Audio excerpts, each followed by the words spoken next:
Hello everyone, I've been away for a while but I'm glad to be back. Among other things, recently I've been spending quite a lot of time out in the open air, growing vegetables, enjoying the spring weather and not believing in God, but not necessarily in that order. Now some people will look at the variety and abundance of nature and see proof of God's existence. Well, I've had a good look recently and I've seen plenty of proof of nature's variety and abundance, but I haven't seen God anywhere, and that doesn't really surprise me because I don't think that the violent maniac of the Old Testament would be capable of creating a single radish, let alone an entire world. For one thing, a God who's afraid of new ideas is certainly no creator. But also his eagerness to be worshipped tells us that this is an extremely shallow individual, which is a little worrying, as we are supposed to be created in his image. And his quickness to violence shows that he's also profoundly stupid. Again, uncomfortably close to home. Indeed, this God is so limited in scope and so aggressively unsubtle, both in word and deed, that you could be forgiven for mistaking him for some kind of primitive, desert-dwelling, tribal human being and concluding, as I have, that we are not his children at all, but in fact he's our child and he's a very, very bad boy. Now, even if I'm wrong about this, and I might be, I'm certainly not infallible, unlike certain other people we could mention. And if God really did create the world, well then all I can say is, well done God, round of applause for God. But if he expects to be worshipped on the back of it, well then I'm afraid he can go straight to hell, which is where I suspect he originated, if such a place exists. Because the God of the Old Testament reads as if he's auditioning for the role of Satan. It would be hard to imagine a more malevolent entity without the aid of a pair of comedy horns and a pitchfork.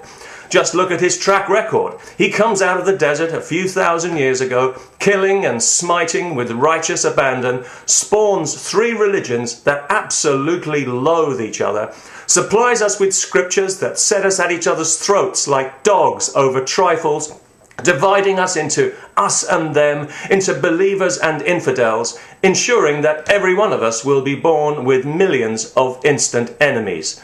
Thanks to this monster, we live in a world divided against itself, where every one of us is an infidel to somebody, including you. No matter what you believe, even if it's nothing, you can be guaranteed that somebody, somewhere, hates your guts because of it.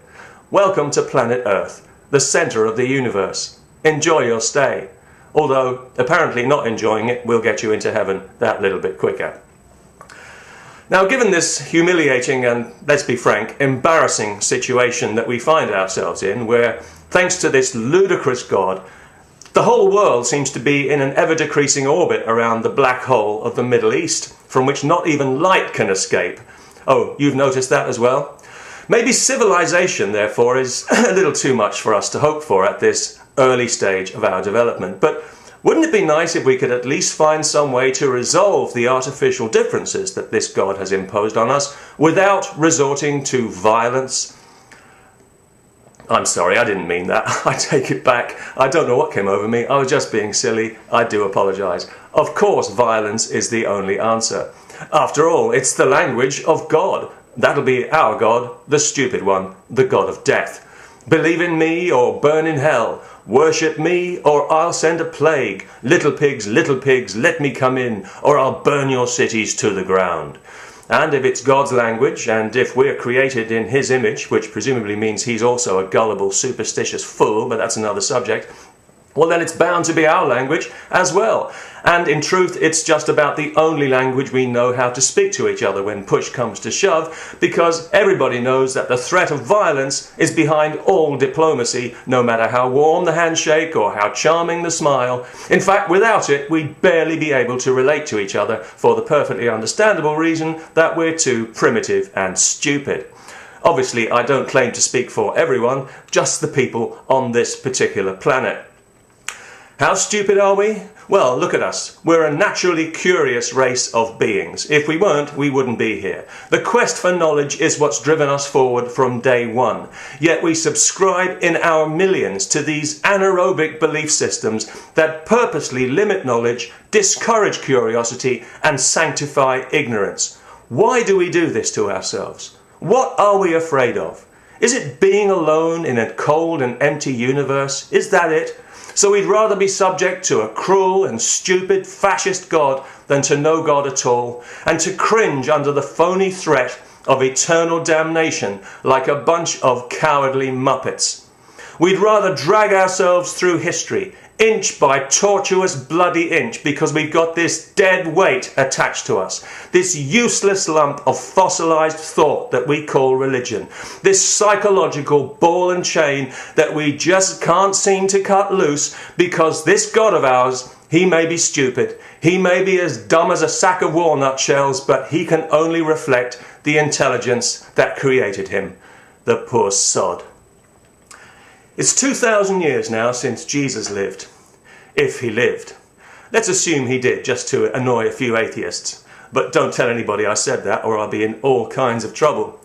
And Jesus may have been a good guy in many ways, but he was no saint. He had his dark side. It wasn't all loaves and fishes and lilies of the field, was it? He's the one who came up with the idea of eternal damnation in the first place, not God, surprisingly. No, there's nothing in the Old Testament about anybody simmering in the lake of fire. That was Jesus' idea. Now, maybe God was just so busy killing and maiming people there and then that it completely slipped his mind, and you could certainly understand that because he was very busy after all. But you have to wonder why Jesus would take up the slack when he seemed to be doing so nicely with his miracles and his parables and his message of sweetness and light. Why would he feel the need to introduce coercion and threats? Well, because clearly Jesus was no fool, and he quickly realized that he was talking to stupid, ignorant barbarians who, despite his enlightening, life-giving message, still needed to be threatened with crude violence to make them behave in a civilized way. And 2,000 years later, nothing has changed. Who wouldn't be embarrassed? I'm more than embarrassed, if you want the truth. I'm ashamed. I feel like apologizing to the universe for wasting its time. Must be the Catholic in me coming out now. We think we're so advanced, don't we?